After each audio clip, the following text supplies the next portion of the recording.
নির্বাচন কমিশনে একটু যেতে হবে, কারণ ভোটের ফলাফল তো চলছে এই মুহূর্তে, প্রায় সবগুলো কেন্দ্রের ফলাফল আসছে। আমাদের সঙ্গে নির্বাচন কমিশন থেকে এই মুহূর্তে সরাসরি যুক্ত হচ্ছেন আমাদের সহকর্মী তানভীর মৌসুম। যাচ্ছি তার কাছে। তানভীর, একটু বলবেন যে কি অবস্থা এখন, নির্বাচন কমিশনে কোনো ব্রিফ হচ্ছে কিনা, সবশেষ কি খবর আছে আপনার কাছে?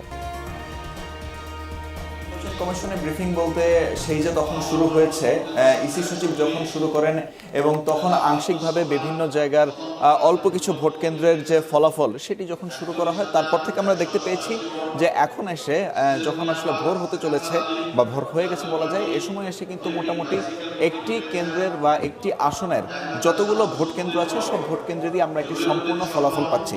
আমি সর্বশেষ একটি আসনের কথা বলতে চাই, যেখানে বিএনপি ও জামাতের যে ব্যবধান রয়েছে, ভোটের লড়াইয়ের ব্যবধান, সে লড়াইয়ের ব্যবধানে ভোটের সংখ্যা হচ্ছে 8,000-এর মতো এবং বিএনপি এবং জামাত দুটো দলই সেখানে 1 লাখের বেশি ভোট পেয়েছে। সেটি হচ্ছে সিলেট 6।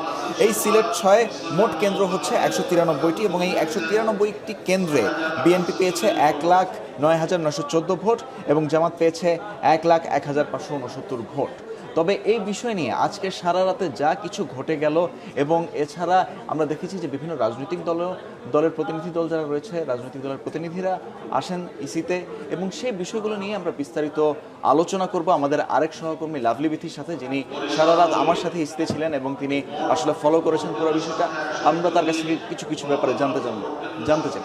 বিথি, যে জিনিসটা আসলে শুরুতেই জানতে চাই সেটা হচ্ছে গণভোট নিয়ে।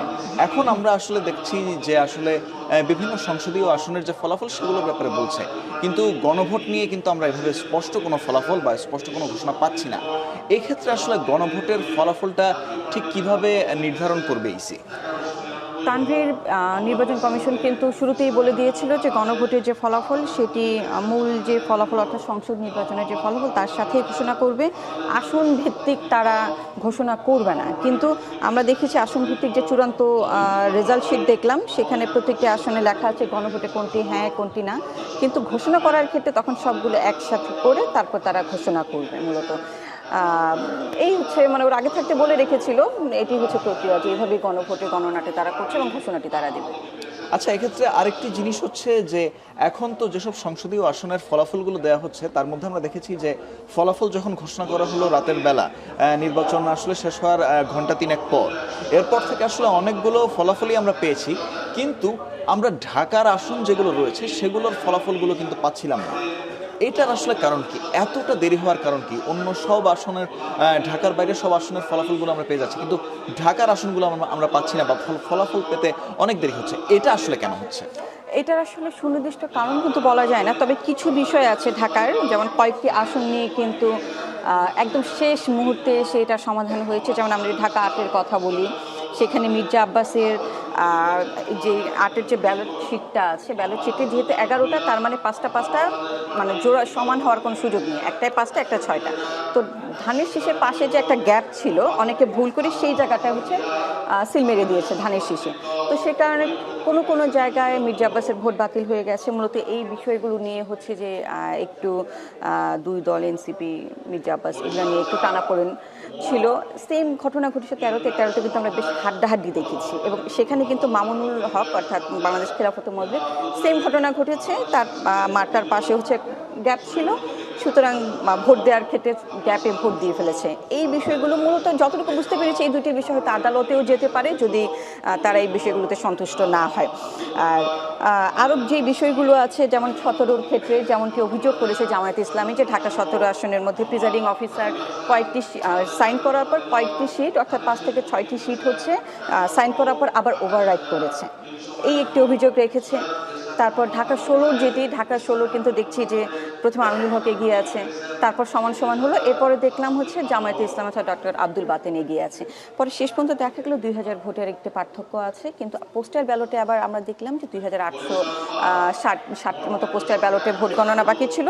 পোস্টাল ব্যালটের উপর ডিপেন্ড করছিল যে এই আসনে কে বিজয়ী হবে, বিএনপি নাকি জামায়াত। সুতরাং এরকম বেশ কয়েকটি জায়গা আছে যেখানে হচ্ছে একটু টান উত্তেজনা ছিল এবং এর বাইরে রিটার্নিং কর্মকর্তাও কিন্তু ফলাফল ঘোষণা করেছে ঠিকই, কিন্তু সেই ফলাফলটিকে তারা গ্রহণ না করে নির্বাচন কমিশনে এসেছে অভিযোগ জানানোর জন্য, কারণ তারা চাচ্ছিল নির্বাচন কমিশনের মাধ্যমে এটি একটু সমাধান করার জন্য। যদিও ঢাকা এখানকার যে আঞ্চলিক কর্মকর্তা তিনি আবার মামুনুল হককে সচিবকে দেখিয়ে দিয়েছেন যে সচিব যেন এই বিষয়টি সমাধান করে। তো সচিবের কাছে সাধারণত একটি ওয়ে আছে, আদালতে যাওয়ার আগে সচিবের কাছে যদি লিখিত আবেদন করা হয় সেটি আবার পুনর্বিবেচনার সুযোগ আছে। মূলত এই বিষয়গুলো ঢাকা কেন্দ্রিক যে জটিলতা, আর একটি বিষয় হচ্ছে যে ঢাকা যেহেতু রাজধানী, কারণ খুব স্বাভাবিক ঢাকার ক্ষেত্রে বড় দলগুলোর কিন্তু একটি আলাদা দৃষ্টি থাকে, মানে চাইবেই যে ঢাকার কে কত আসন নিতে পারে। সুতরাং এই ক্ষেত্রে একটু স্পর্শকাতর ছিল।